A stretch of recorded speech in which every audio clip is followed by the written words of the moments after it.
Bonjour à tous et bienvenue pour ce nouveau JT Auto de Capital. Aujourd'hui, nous allons parler du contrôle technique pour les deux roues, d'un nouveau pneu chez Michelin ou encore de la Tesla Model Y.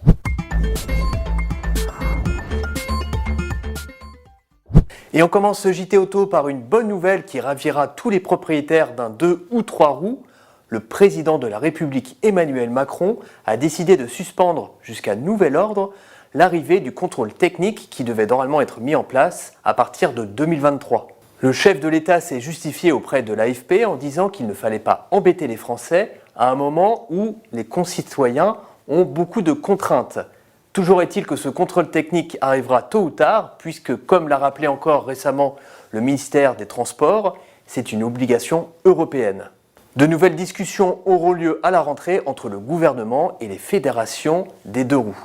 Autre bonne nouvelle qui concerne cette fois le portefeuille des automobilistes, le Conseil constitutionnel a validé l'amendement du Sénat visant à libéraliser le marché des pièces détachées automobiles.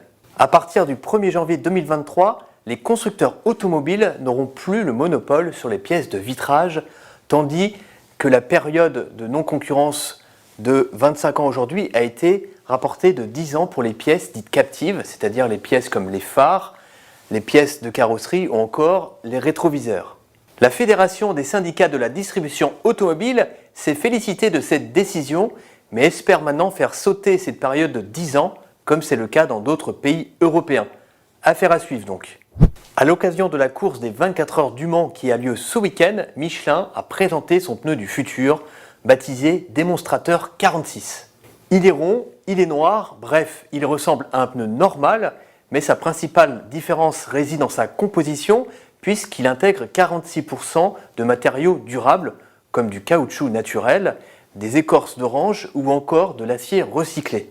Si ce pneu est dédié à la compétition et est encore à l'état de prototype, Michelin voit sur le long terme, puisqu'il ambitionne de produire des pneus avec 40% de matériaux durables d'ici à 2030 et voire jusqu'à 100% d'ici à 2050.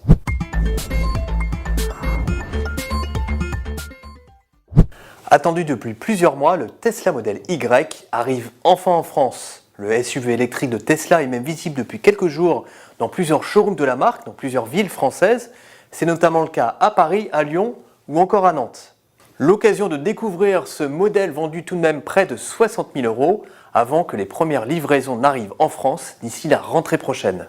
Et on termine ce JT Auto par une autre nouveauté automobile qui nous fait tout aussi saliver, c'est la nouvelle Nissan Z, un coupé sportif très rétro qui s'inspire d'ailleurs de son ancêtre, la 240Z, qui était produit dans les années 70.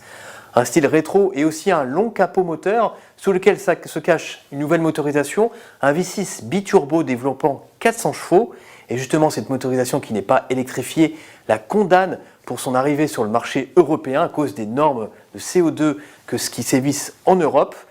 Seuls les clients américains pourront en profiter à partir du printemps 2022. Voilà, c'est sur cette triste nouvelle que nous nous quittons aujourd'hui, mais nous nous retrouvons très bientôt pour un nouveau JT Auto de Capital.